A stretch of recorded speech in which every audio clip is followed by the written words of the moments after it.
Hello, my name is Julie Bekius, and I'm here to present my Doctorate of Nursing Practice project titled The Role of Collaboration in Early Palliative Care Referrals for Head and Neck Cancer. My current role is as a nurse practitioner at an ambulatory palliative care clinic in the Midwest region of the United States.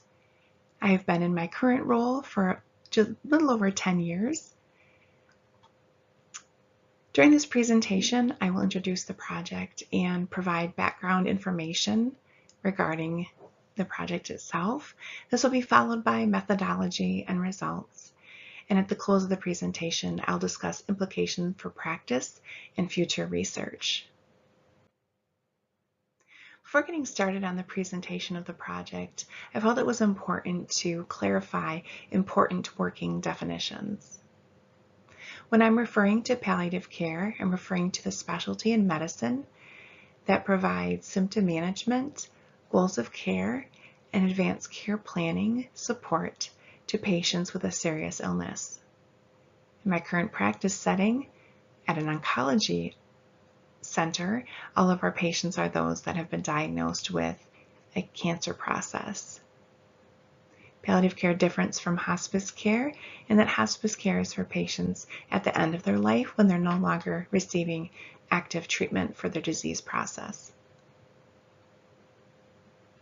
When talking about head and neck cancer, this is referring to cancers in the areas of the sinuses, maxilla, oropharynx, tonsils, tongue, nasopharynx, hypopharynx, and larynx. The reason I chose head and neck cancer as a basis of my DNP project was because this patient population has a lot of symptom needs, a lot of symptom burden, especially once they begin and go through their intense cancer treatment. Because of this, they stand to benefit from palliative care support. But we were noticing that patients were being referred to palliative care after their symptoms were fairly intense. Often the treatment trajectory for patients with head and neck cancer radiotherapy is 6 weeks of 5-day-a-week treatment with or without concurrent chemotherapy. Oftentimes patients begin to experience symptoms intensifying between week 2 and 3 of their radiation, and this will continue to intensify throughout the remainder of their treatment, and not until about 2 to 3 weeks after they complete their treatment do their symptoms begin to start to lessen. This patient population stands to greatly benefit from multimodality symptom management of symptoms including pain, nausea, fatigue, excess secretions, dry mouth, anxiety, sleep difficulties. Symptoms can greatly affect this patient population's ability to eat, speak, sleep, and also can decrease their quality of life and increase their distress levels. Literature supports early integration of palliative care for patients with head and neck cancer and shows that palliative care engagement results in improved patient outcomes through timely symptom management and multidisciplinary support. So the problem that was identified with head and neck cancer patients was that there appeared to be a delay in them being referred to palliative care.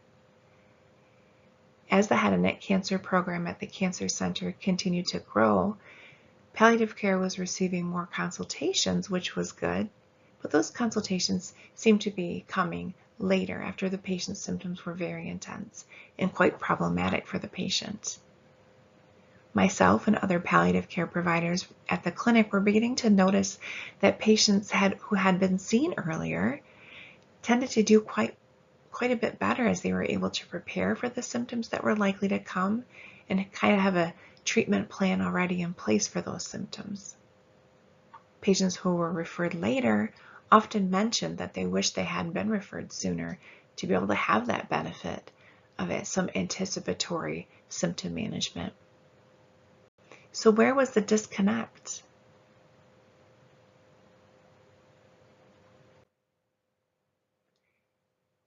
Once we began to think about why these patients might be referred later, we discovered that there were inconsistencies in the different referral sources' understanding of what palliative care's role was for their patients and when the best time to refer patients to the clinic was. We identified that there was the ability to improve that education, to try to make sure that all the referral sources for this patient population had a good understanding of the timing of referrals, how to send the referral, and what the recommendations were. Prior to this DNP project, there had been a recent development of a head and neck cancer huddle, which was a bi-weekly virtual meeting already being attended by representation from each of the teams that treat head and neck cancer patients.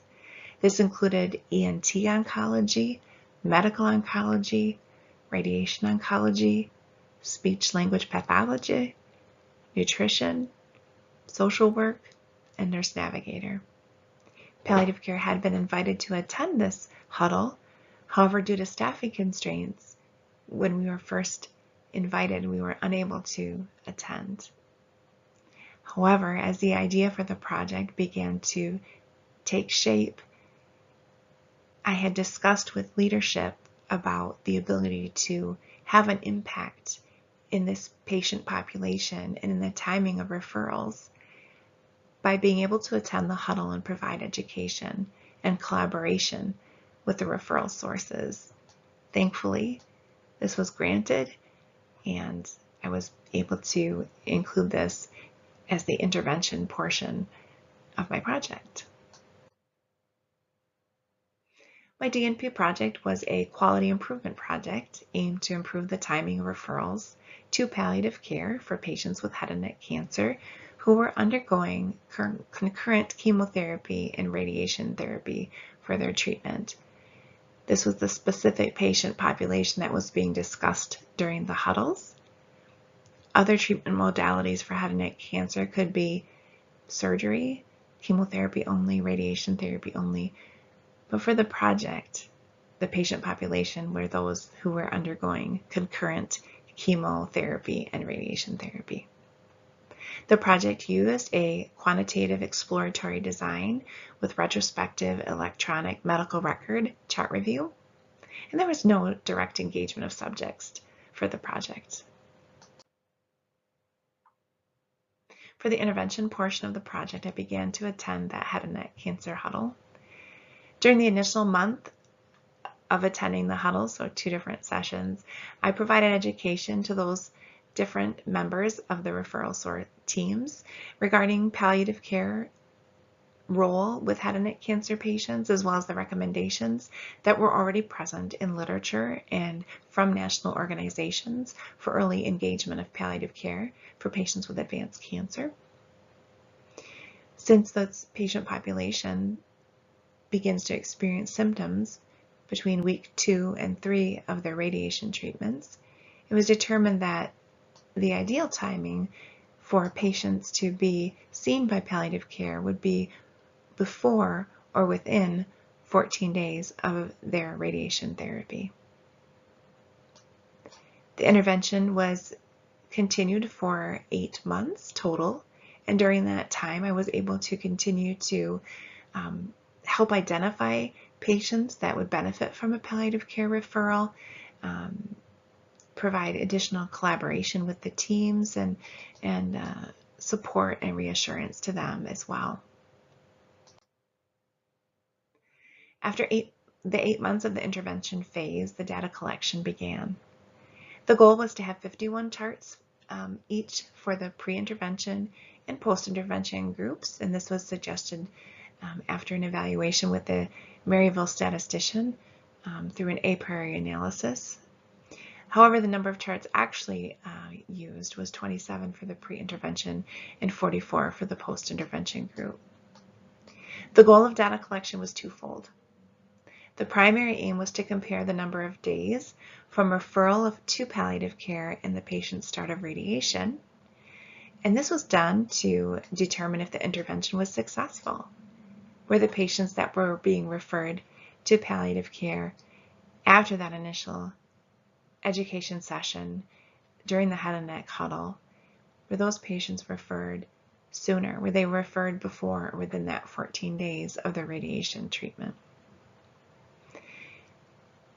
This information was collected on data collection sheets that I had created prior to the data collection portion of my project after an extensive literature review, and the data collection sheet included data points necessary to evaluate the impact of the intervention.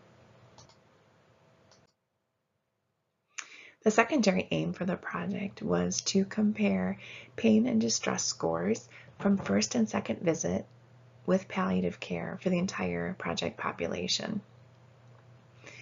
Currently, the current state for this process of the patient recording their pain and distress scores was already in place. This was being done on a form that the patient completes prior to their visit with the provider, and they're able to self-rate multiple different symptoms.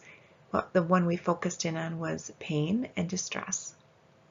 Pain scores are reported on the Edmonton Symptom Assessment Scale. Here's an example of the scale here. 0 is no pain and 10 being the worst pain possible. The ESAS form, as we call it, is a widely used tool in palliative care, and it has documented test-retest reliability.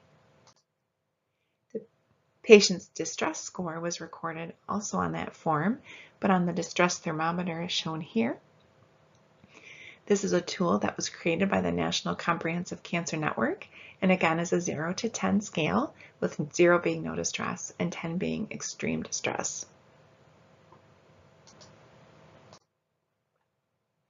For the primary aim, the data was analyzed using independent samples t-test.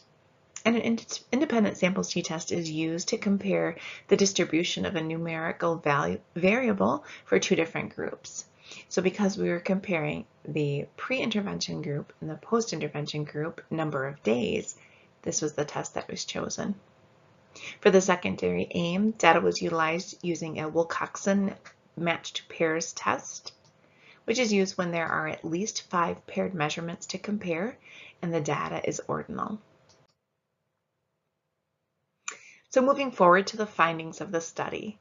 First, the demographic data was analyzed. Specifically analyzed was gender and ages of the population. As you can see here, there were more males than females in both the pre-intervention and post-intervention groups. And this is consistent with the national data that more males than females are diagnosed with head and neck cancer yearly.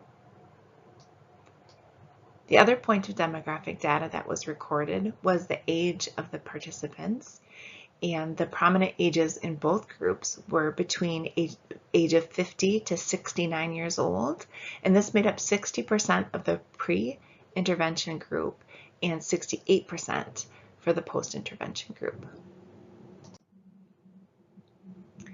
So looking more specifically at the results of those different tests, for the primary aim, independent samples t-test, there was a lack of statistical significance when comparing the number of days between palliative care referral and the patient's start of treatment between the pre and post-intervention group. As you can see here, the p-value was 0.327, which is clearly greater than 0.05. Despite the lack of statistical significance in the findings for the primary aim, there certainly is clinical significance that was noted. As you can see here for the pre-intervention group, there were 28% of those patients that were referred greater than 14 days after they started their radiation treatment. And again, the goal was to get patients seen prior to that 14-day mark where their symptoms are likely to become more intense. For the post-intervention group, you can see 7% of the patients were referred greater than 14 days, which is an improvement of 21%. Pretty significant in the clinical realm. For the project's secondary aim, that Wilcoxon matched pairs test, we're able to compare the pain and distress scores for 58 of the patients that met the criteria. Unfortunately, there were patients that were missing some scores, either for pain or distress for visit 1 or visit 2. So 58 had a complete set of pain scores and distress scores to be able to compare. The pain scores did not show a statistical significance with the p-value of 0.77. However, the distress scores compared from visit 1 to visit 2 for the patients did show statistical significance as the p was less than 0.05. For the secondary aim, the clinical significance that was noted was that 46.5% of the patients reported improved pain from visit 1 to visit 2. 32.8% of them had a similar pain score. When looking at the distress scores for the patients from visit 1 to visit 2, more than half of them reported an improvement in their distress score at 53.4%. Looking at the way that the pain and distress scores were grouped, this may have affected the apparent lack of change or the lack of improvement, as the numbers were grouped together and not individually recorded on the data collection sheet.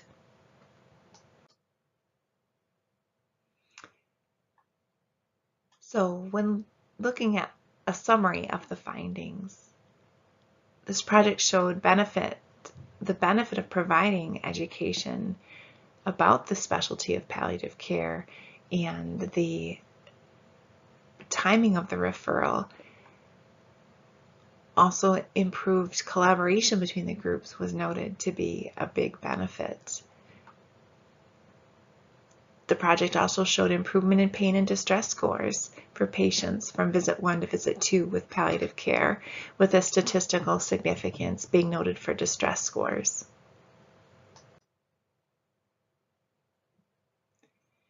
There were benefits of the project seen beyond just the primary and secondary aims. Collaboration with groups outside of the head and neck huddle have occurred, and relationships have been built. The medical oncology group, radiation oncology group, and nutritionists often will reach out to the palliative care team more regularly now, since the introduction of palliative care more clearly during the head and neck huddle. Amongst the palliative care providers, we have established a more standardized list of anticipatory symptoms that we discuss with our patients prior to or within that first 2 weeks of their radiation treatment, so that we're covering similar topics for pain, nausea, fatigue, etc. That's been a big benefit that has come out of the project.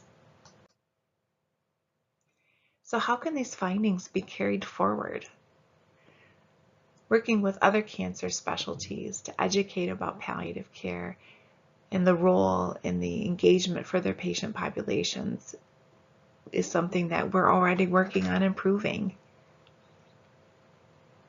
Establishing other multi-team meetings for specific cancer locations such as GI/GU or breast cancer would also be worth exploring and worth developing. And also recommendation for further research to help quantify the benefits of palliative care in pain and distress scores is recommended. Thank you for your time in listening to my project. Here are my references.